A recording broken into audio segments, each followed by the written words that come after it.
ನಮಸ್ಕಾರ ಸ್ನೇಹಿತರೆ. ನನಾದೇನ ವಿನಾಸ್ವರ ಅಂತ ಹಿಂದೆ ಕೇಳಿದ್ವಿ. ಈಗ ನನಾದೇನ ವಿನಾರಾಗ ಅಂತ ಹೇಳಬೇಕು.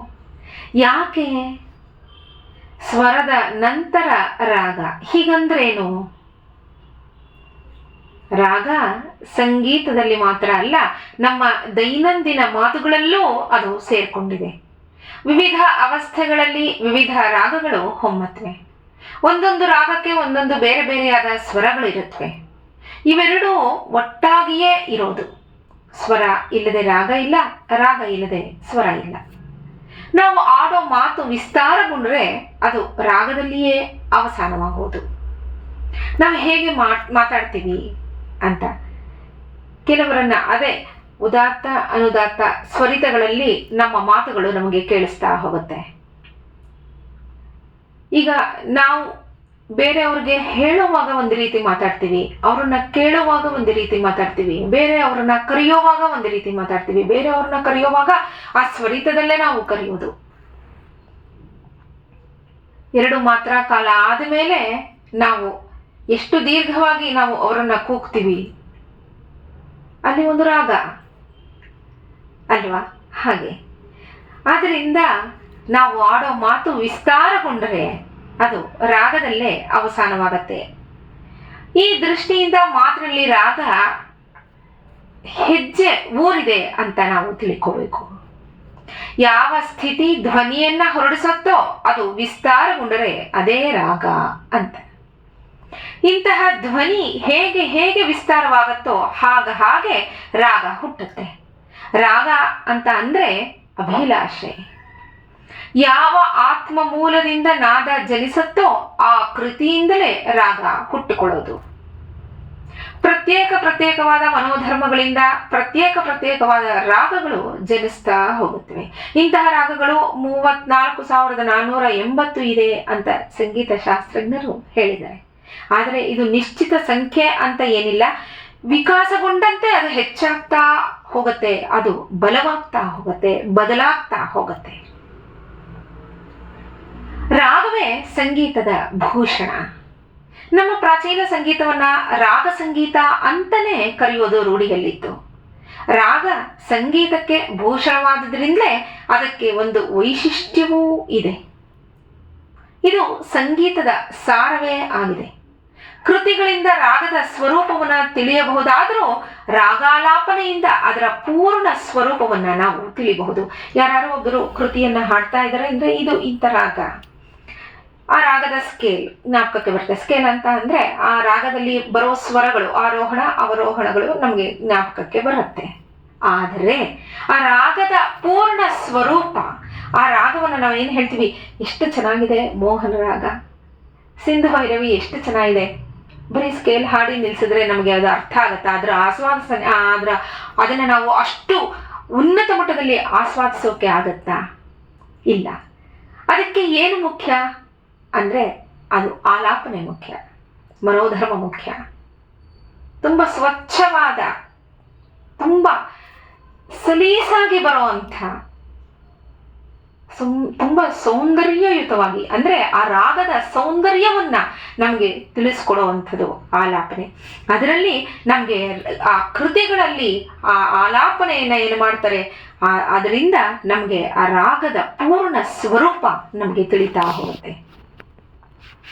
ನಾವು ಈಗ ಸಂಗೀತದಲ್ಲಿ ರಾಗ ಅಂತ ವ್ಯವಹರಿಸ್ತಿರೋದನ್ನ ಭರತ ಮುನಿಗಳ ಕಾಲಕ್ಕೆ ಜಾತಿ ಅನ್ನೋ ಹೆಸರಿನಿಂದ ಸಂಬೋಧನೆ ಮಾಡ್ತಾ ಇದ್ರು. ರಂಜಯಿತಿ ರಾಗ. ರಾಗಗಳಿಗೆ ರಂಜಕತ್ವವೇ ಪ್ರಧಾನವಾದ ಗುಣ. ಸರಿಗಮ ಮೊದಲಾದ ಸಪ್ತ ಸ್ವರಗಳ ವಿವಿಧ ರೀತಿಯ ವಿನ್ಯಾಸ ಕ್ರಮವೇ ರಾಗ ಅಂತ ಕರೆಯಲ್ಪಡೋದು. ಮತಂಗ ಹೇಳ್ತಾನೆ, ಯೋ ಸಾಧವ ನಿವಿಶೇಷಸ್ತು ಸ್ವರವರ್ಣ ವಿಭೂಷಿತ ರಂಜಕೋ ಜನಚಿತ್ತಾನಾಂ ಸಚ ರಾಗ ಉದಾಹೃತಃ ಅಂತ.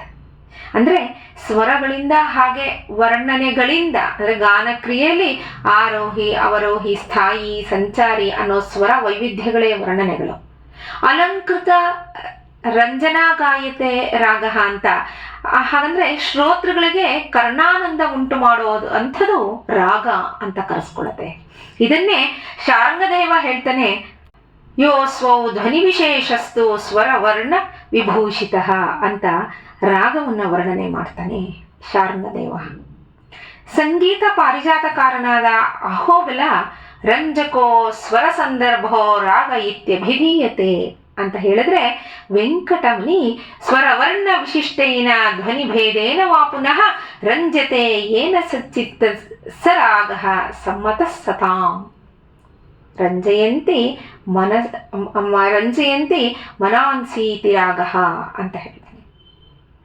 ಭರತ ಮುನಿ ರಾಗವರ್ಧನೆಯ ಸಾಧನಗಳನ್ನ ಕುರಿತು ಹೇಳ್ತಾನೆ, ಗ್ರಹಾಂಶೌ ತಾರಮಂದ್ರೌ ಚ ನ್ಯಾಸೋಪನ್ಯಾಸ ಏವ ಚ ಅಲ್ಪತ್ವಂಚ ಬಹುತ್ವಂಚ ಷಾಡವೌಡ ವಿತೌ ತಥಾ ಅಂತ ಭರತ ಮುನಿ ಹೇಳ್ತಾನೆ.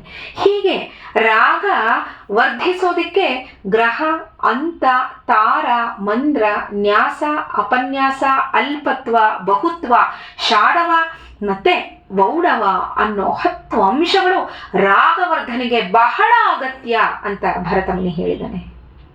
ಸ್ವರಗಳಾದರೂ ಮನೋಧರ್ಮಕ್ಕೆ ಅನುಗುಣವಾಗಿ, ಸಾಹಿತ್ಯ ಭಾವಕ್ಕೆ ಅನುಗುಣವಾಗಿ, ರಸೋತ್ಪಾದನೆಯ ಸಲುವಾಗಿ ವಿವಿಧ ರೂಪಗಳನ್ನ ಹೊಂದಿ ಒಂದು ಚೌಕಟ್ಟಿನಲ್ಲಿ ಬರುವಾಗ ರಾಗ ಅಲ್ಲಿ ಸೃಷ್ಟಿಯಾಗತ್ತೆ.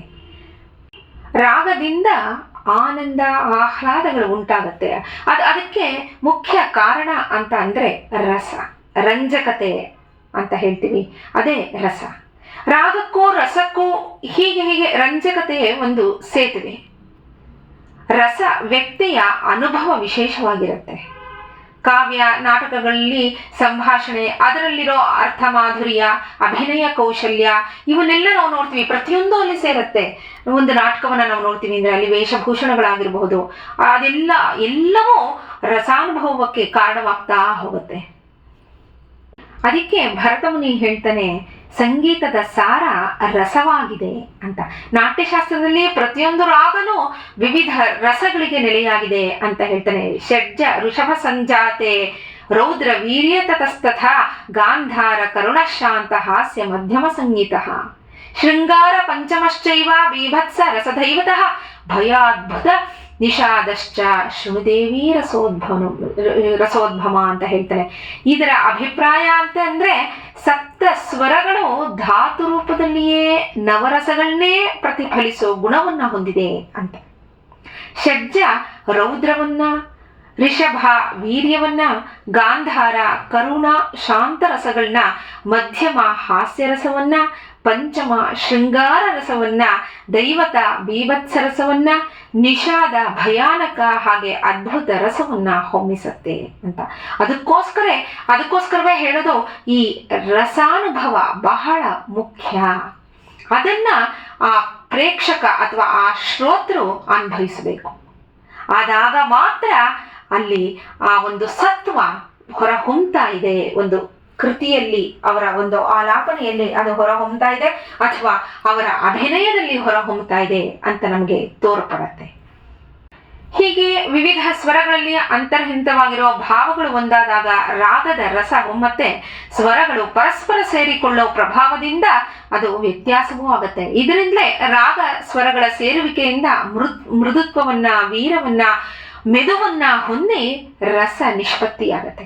ಒಂದು ರಾಗದ ರಸವನ್ನ ತಿಳಿಬೇಕಾದ್ರೆ ಅದರ ವಾದಿ ಅಥವಾ ಅದರ ಜೀವ ಅಥವಾ ಪ್ರಧಾನ ಸ್ವರಗಳೇ ಮುಖ್ಯವಾಗಿರುತ್ತೆ.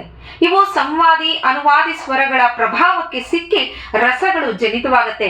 ಗಾಯಕನಿಗೆ ಹಾಗೆ ಶ್ರೋತೃ ರಸಿಕನಿಗೆ ಸಂವೇದನಾ ಶಕ್ತಿ ಇದ್ದಾಗ ಮಾತ್ರ ಈ ರಸದ ಅನುಭವವಾಗುವುದು. ಹಾಡುವವರು ನಾವೇನು ಹೇಳ್ತೀವಿ, ಎಷ್ಟು ಎಂಜಾಯ್ ಮಾಡ್ಕೊಂಡು ಹಾಡ್ತಿದ್ದಾರೆ, ಅದು ಯಾರಿಗೆ ಅರ್ಥ ಆಗತ್ತೆ ಅಂದ್ರೆ ಅಷ್ಟೇ ಎಂಜಾಯ್ ಮಾಡ್ತಿರ್ತಾನೆ ಒಬ್ಬ ಶ್ರೋತೃವಾದವನು. ಅವಾಗ ಮಾತ್ರ ಅಲ್ಲಿ ರಸೋತ್ಪತ್ತಿ ಆಗತ್ತೆ. ರಾಗಗಳ ಮುಖ್ಯ ಗುರಿ ಅದರ ಆಂತರ್ಯ ಅನ್ನೋದು ರಸಸಿದ್ಧಿ ಒಂದೇ. ಹಾಗಾದ್ರೆ ರಸಾನುಭವಕ್ಕೆ ಇನ್ನೂ ಮುಖ್ಯವಾದ ಕಾರಣಗಳು ಯಾವ್ಯಾವೋ, ಅದು ಹೇಗಿರುತ್ತೆ ಮುಂದೆ ಹೇಳ್ತೀನಿ. ಎಲ್ಲರಿಗೂ ನಮಸ್ಕಾರ.